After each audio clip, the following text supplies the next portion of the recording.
नमस्कार दोस्तों, स्वागत है आप सभी का एक बार फिर बिंदास खबरें में। जी हां, आपको बता दें कि लॉकडाउन से जुड़ी हुई कुछ बेहद बड़ी और अहम खबरें निकल कर आ रही हैं। जानेंगे एक एक करके विस्तार से, लेकिन इससे पहले अगर आप भी चाहते हैं कि पूरी दुनिया में फैली महामारी और साथ ही साथ आपकी परेशानी भी जल्द से जल्द खत्म हो, तो इस वीडियो को लाइक कीजिए और देखते रहिए।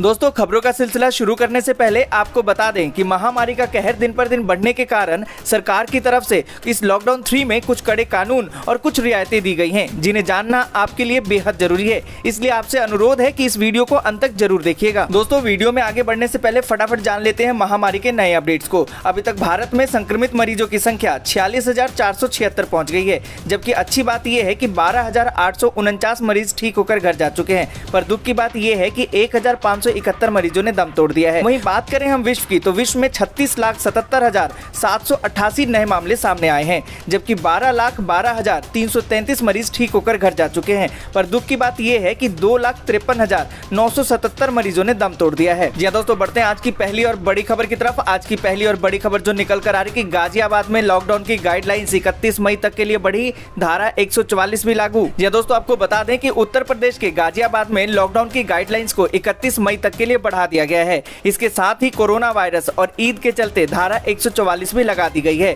गाजियाबाद के जिलाधिकारी अजय शंकर पांडे ने मंगलवार को इससे संबंधित आदेश जारी किए हैं। जी दोस्तों, आपको बता दें कि आदेश के मुताबिक सार्वजनिक स्थलों पर थूकना एक दंडनीय अपराध होगा और फाइन भी वसूला जाएगा। सार्वजनिक जगहों पर बिना फेस कवर और मास्क के जाना दंडनीय अपराध होगा। सभी धार्मिक स्थल बंद रहेंगे। इसके अलावा सार्वजनिक स्थलों पर भीड़ न लगाए जाने के भी आदेश दिए गए हैं। जी दोस्तों, जिस तरीके से गाजियाबाद में लॉकडाउन की गाइडलाइंस को बढ़ाया गया है, इसे देखकर आपको क्या लगता है? इस पूरी खबर पर आप अपनी राय कमेंट करके जरूर बताएं। दोस्तों, आगे बढ़ने से पहले वीडियो को लाइक और शेयर जरूर कर दें। अगर अभी तक आपने चैनल को सब्सक्राइब नहीं किया तो सब्सक्राइब करें, बेल के आइकन को दबाएं, ऑल नोटिफिकेशन को जरूर ऑन करें। और इसी के साथ बढ़ते हैं अगली बड़ी खबर की तरफ। अगली बड़ी खबर जो निकल कर आ रही कि कोरोना काल में नौकरी पर संकट, मोदी सरकार 2 साल तक खाते में डालेगी पैसा। जी दोस्तों, आपको बता दें कि कोरोना संकट की वजह से देश की इकोनॉमिक बुरी तरह से प्रभावित हुई है। इस हालात में लोगों की नौकरी पर भी संकट के बादल मंडरा रहे हैं। कई कंपनियों ने तो छटनी भी शुरू कर दी है। जी दोस्तों, आपको बता दें कि अगर आपके सामने भी नौकरी से जुड़ी हुई समस्या खड़ी हो रही है तो ये खबर आपके लिए है। दरअसल केंद्र सरकार की एक ऐसी स्कीम है जिसके तहत बेरोजगार होने की स्थिति में कर्मचारी को 24 महीने तक पैसे मिलेंगे। जी दोस्तों, आपको बता दें कि मोदी सरकार की इस स्कीम का नाम है अटल बीमित व्यक्ति कल्याण योजना। इस योजना के तहत नौकरी जाने पर सरकार आपको 2 साल तक आर्थिक मदद देती रहेगी। ये आर्थिक मदद हर महीने दी जाएगी। बेरोजगार व्यक्ति को ये लाभ उसकी पिछले 90 दिनों की औसत आय के 25% के बराबर दिया जाएगा। अगर आप भी इस योजना का लाभ उठाना चाहते हैं तो आपको सबसे पहले ESIC की वेबसाइट पर जाकर अटल बीमित व्यक्ति कल्याण योजना के लिए रजिस्ट्रेशन कराना होगा। जी हाँ दोस्तों, हम आपसे जानना चाहते हैं कि इस आपदा की घड़ी में बेरोजगारी का हल क्या हो सकता है? कमेंट करके हमें बताएं। जी हाँ दोस्तों, बढ़ते हैं अगली बड़ी खबर की तरफ। अगली बड़ी खबर जो निकल कर आ रही कि नैनीताल में भारी बारिश में भी नहीं डिगे कदम, घंटों भीगकर शराब खरीदते दिखे लोग। जी हाँ दोस्तों, आपको बता दें कि लॉकडाउन के बीच कई राज्यों में शराब की बिक्री पर से पाबंदी उठा ली गई है। इसकी इजाजत मिलने के बाद शराब की दुकानें खुलनी शुरू हो गई। खरीदारों में भी बड़ी बेताबी दिख रही है। इसी वजह से देश के अलग अलग कोनों से शराब दुकानों के बाहर लोगों की लंबी कतार देखी जा रही है। लोग सोशल डिस्टेंसिंग की धज्जियां उड़ाते दिख रहे हैं। इसे रोकने के लिए पुलिस को लाठियां भांजनी पड़ रही है। दिल्ली में तो हालात ये हो गए कि भीड़ को देखते हुए दुकानें बंद करानी पड़ी। इस बीच नैनीताल से एक चौंकाने वाला वीडियो सामने आया, जिसमें लोग शराब की दुकान के बाहर बड़ी संख्या में मौजूद दिखे। यह आलम तब था जब वहां मूसलाधार बारिश हो रही थी। जी दोस्तों, आपको बता दें कि दरअसल नैनीताल में लॉकडाउन के दौरान 1 महीने से भी ज्यादा वक्त के बाद शराब की दुकानें खुली हैं।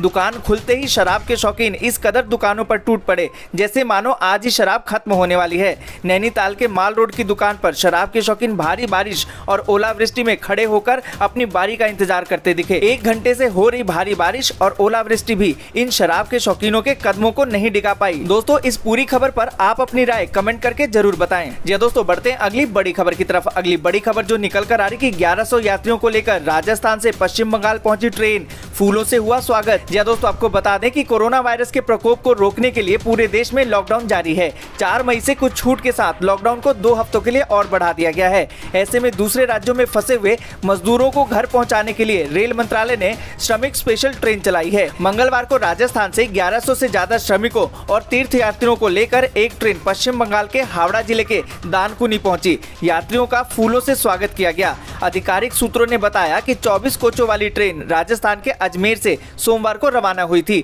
और मंगलवार को 10:40 पर पहुंची। ट्रेन के प्लेटफॉर्म पर पहुंचने के बाद उस पर फूलों की बारिश की गई। राज्य मंत्री मोलाय घटक और तपन दास गुप्ता यात्रियों का स्वागत करने के लिए प्लेटफॉर्म पर मौजूद थे। या दोस्तों, आपको बता दें कि स्वास्थ्य विभाग ने स्टेशन के बाहर एक शिविर लगाया है। स्वास्थ्य कर्मचारी महिलाओं तथा बच्चों समेत 1186 यात्रियों की जाँच करेंगे।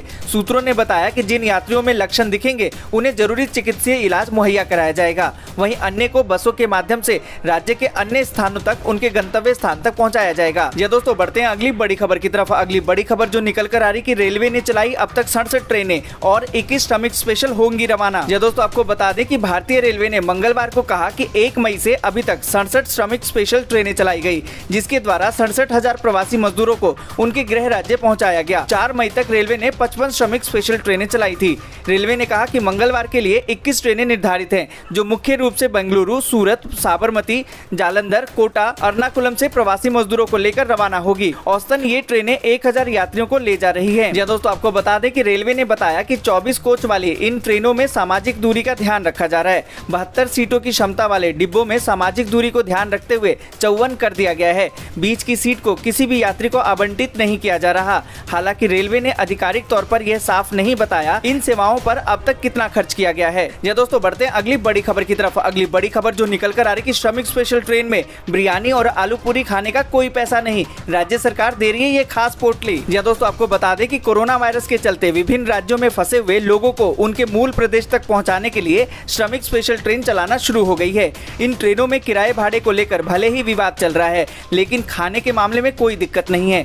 IRCTC के एक अधिकारी के अनुसार श्रमिक स्पेशल ट्रेन के यात्रियों को बिरयानी, आलू पूरी की सब्जी और दाल चावल खिलाया जा रहा है। साथ ही जब वे ट्रेन में चढ़ते हैं तो जिला प्रशासन की तरफ से उन्हें एक पोटली दी जाती है। आपको बता दें कि श्रमिक स्पेशल ट्रेन के भाड़े को लेकर जिस तरह से सत्ता पक्ष और विपक्ष और विभिन्न राज्यों के मुख्यमंत्रियों के बीच में बयानबाजी का दौर चल रहा है, उसके बाद ट्रेन में मिलने वाले खाने को लेकर भी कई तरह की बातें सामने आई है। पहले ये कहा गया था कि ट्रेन में जो खाना मिलेगा रेलवे को उसका न्यूनतम पैसा देना होगा। हालांकि उसमें लोगों से लेन देन जैसी कोई बात नहीं थी, वह हिसाब किताब रेलवे मंत्रालय और राज्यों के बीच होना था। या दोस्तों, आपको बता दें कि इन सब के बीच यह निर्णय लिया गया कि श्रमिक स्पेशल ट्रेन में बैठने वाले लोगों को 2 वक्त का खाना पैकिंग में दिया जाए। बाद में रेलवे की ओर से कहा गया कि सभी गाड़ियों में पेंट्री कार यानी कि खान पान तैयार करने वाली बोगी लगाई जा रही है। या दोस्तों, इस पूरी खबर पर आप अपनी राय कमेंट करके जरूर बताएं। या दोस्तों, बढ़ते हैं अगली बड़ी खबर की तरफ। अगली बड़ी खबर जो निकल कर आ रही कि ग्रीन जोन में बस चलाने की उड़ीसा सरकार ने दी अनुमति, लेकिन कुछ शर्तों के साथ। या दोस्तों, आपको बता दें कि तीसरे चरण का लॉकडाउन मंगलवार से शुरू हुआ है। इसी के साथ ही ग्रीन जोन में रहने वाले जिलों में यात्री बस चलाने की अनुमति सरकार ने दे दी है। राज्य विशेष राहत आयुक्त प्रदीप कुमार जेना ने इस संदर्भ में जानकारी देते हुए कहा कि ग्रीन जोन में यात्री बस में सीट क्षमता के 50% यात्री को लेकर बस चलाने की अनुमति दी गई है। या दोस्तों, आपको बता दें कि ये बसें केवल ग्रीन जोन में ही चलेंगी। यदि बस के आवागमन के मार्ग में रेड या ऑरेंज जोन आता है, फिर उस मार्ग पर बस आवागमन की अनुमति नहीं दी गई है। बस चलाने के लिए वैध रूट परमिट, रजिस्ट्रेशन प्रमाण पत्र, फिटनेस प्रमाण पत्र, प्रदूषण प्रमाण पत्र एवं बीमा आदि दस्तावेज होना जरूरी है। इस संदर्भ में SRC कार्यालय से आज विधिवत रूप से निर्देशनामा जारी किया गया है। या दोस्तों, बढ़ते हैं अगली बड़ी खबर की तरफ। अगली बड़ी खबर जो निकल कर आ रही कि देश भर में अब नहीं होगी 10वीं की बोर्ड की परीक्षाएं। या दोस्तों, आपको बता दें कि देश भर में अब 10वीं की बची हुई परीक्षाएं नहीं होंगी। इसके लिए मानव संसाधन विकास मंत्रालय ने एक नोटिस जारी किया है। नोटिस में यह बताया गया है कि देश भर में अब कक्षा 10वीं की बची हुई परीक्षाएं नहीं होंगी। आपको बता दें कि कोरोना के कारण देश भर में 10वीं और 12वीं की कुछ परीक्षाएं बची हुई हैं।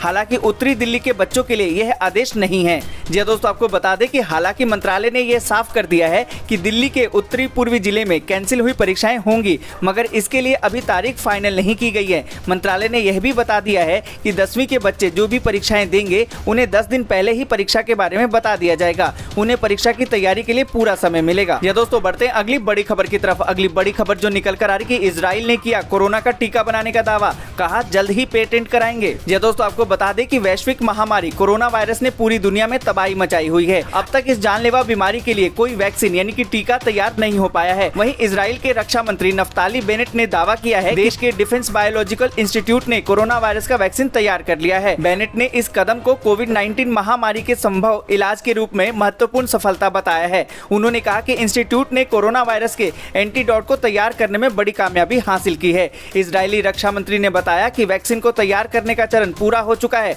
और शोधकर्ता इसे पेटेंट कराने की तैयारी कर रहे हैं। साथ ही इस वैक्सीन की व्यापक पैमाने पर उत्पादन की तैयारी भी हो रही है। जी दोस्तों, आपको बता दें कि बयान में कहा गया है कि डिफेंस इंस्टीट्यूट इस वैक्सीन को पेटेंट कराने जा रहा है। इसके अगले चरण में शोधकर्ता अंतर्राष्ट्रीय कंपनियों से व्यावसायिक स्तर पर वैक्सीन के उत्पादन के लिए संपर्क करेंगे। हालांकि इस बात की जानकारी नहीं दी गई है कि इस वैक्सीन का इंसान पर परीक्षण किया गया है या नहीं किया गया। या दोस्तों, बढ़ते हैं अगली बड़ी खबर की तरफ। अगली बड़ी खबर जो निकल कर आ रही है कि लॉकडाउन में फंसे हुए प्रवासियों को विदेश से लाने की तैयारी में है योगी सरकार। जी दोस्तों, आपको बता दें कि कोरोना वायरस पूरी दुनिया में कहर बरपा रहा है। ऐसे में उत्तर प्रदेश के मुख्यमंत्री लॉकडाउन में फंसे हुए यूपी के प्रवासियों के साथ साथ अन्य राज्य के निवासियों के लिए भी प्रयासरत हैं। जी दोस्तों, आपको बता दें कि सीएम ने टीम 11 की बैठक में कोरोना संक्रमण के उपचार व रोकथाम के संदर्भ में अहम लगातार दिशा निर्देश दे रहे हैं। अब इसी क्रम में उन्होंने विदेशों में फंसे हुए प्रवासी लोगों को लाने के लिए कार्य योजना बनाने का निर्देश दिया है। इसके लिए उन्होंने विदेश मंत्रालय से दिशा निर्देश लेने की बात भी कही है। जी दोस्तों, आपको बता दें कि मंगलवार को लोक भवन में कोरोना वायरस के संदर्भ में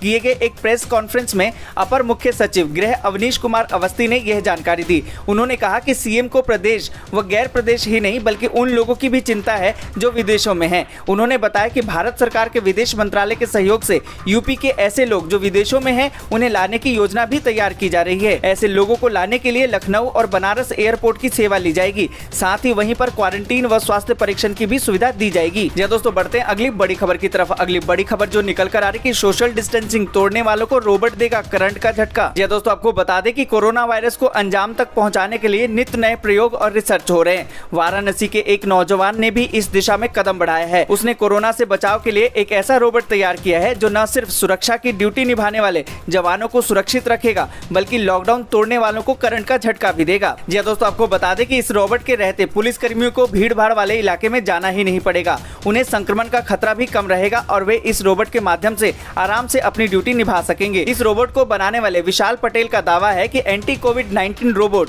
सोशल डिस्टेंसिंग कायम रखने में काफी कारगर साबित हो सकता है। मूविंग कैमरा, रिमोट और इंटरनेट के माध्यम से चलाए जाने वाले इस उपकरण को 2 वे कॉलिंग के जरिए पुलिस चौकी में बैठे बैठे लॉकडाउन का पालन कराया जा सकता है। जी दोस्तों, बढ़ते हैं अगली बड़ी खबर की तरफ। अगली बड़ी खबर जो निकल कर आ रही है कि लॉकडाउन के बीच किसानों ने बदला ट्रेंड, ऑनलाइन उठाया कर्ज माफी का मुद्दा। जी दोस्तों, आपको बता दें कि किसान संगठन लगातार अपने हक के लिए जमीन पर उतरकर विरोध प्रदर्शन करते रहते हैं, लेकिन लॉकडाउन के बीच किसानों ने परंपरागत तरीके से आगे बढ़ते हुए ऑनलाइन विरोध प्रदर्शन का तरीका अपनाया है। 5 मई को शाम 4 बजे से तकरीबन 6:30 बजे तक किसान कर्ज मुक्ति का मुद्दा ट्विटर में सुपर ट्रेंड पर रहा। अब तक 1.25 लाख से ज्यादा हो चुके हैं ट्वीट। दरअसल भारतीय किसान यूनियन ने 29 अप्रैल को कर्ज माफी के लिए प्रधानमंत्री को एक पत्र लिखा था। इस खत का जवाब 4 मई तक नहीं आया तो किसान संगठन ने इस मुद्दे को ऑनलाइन उठाने की योजना बनाई। यह दोस्तों, आपको बता दें कि भारतीय किसान यूनियन के मीडिया प्रभारी धर्मेंद्र मलिक कहते हैं कि इससे पहले हमने 1-2 आंदोलनों के लिए सोशल मीडिया का इस्तेमाल किया,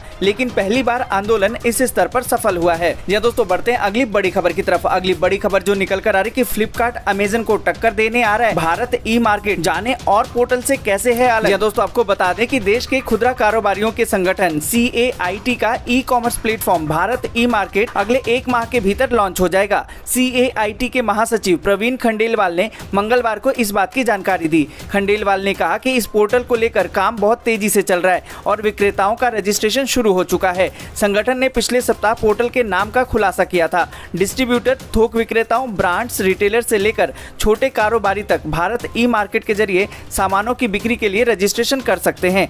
भारत ई मार्केट अभी ग्रोसरी की ऑनलाइन बिक्री के साथ शुरुआत करेगी और बाद में अन्य श्रेणी के सामान को भी प्लेटफॉर्म पर लिस्ट किया जाएगा। दोस्तों, आपको बता दें कि CAIT के इस मार्केट प्लेस का मुकाबला फ्लिपकार्ट, अमेजन, स्नैपडील और रिलायंस के आने वाले जियो मार्ट जैसे दिग्गज कंपनियों से होगा। कैट भारत सरकार के department for promotion of industries and internal trade के साथ साझेदारी में इस पोर्टल को लॉन्च करेगा। दोस्तों, आज के लिए बस इतना ही। वीडियो को लाइक और शेयर जरूर कर दें। अगर अभी तक आपने चैनल को सब्सक्राइब नहीं किया है तो सब्सक्राइब करें, बेल के आइकन को दबाएं, ऑल नोटिफिकेशन को जरूर ऑन करें।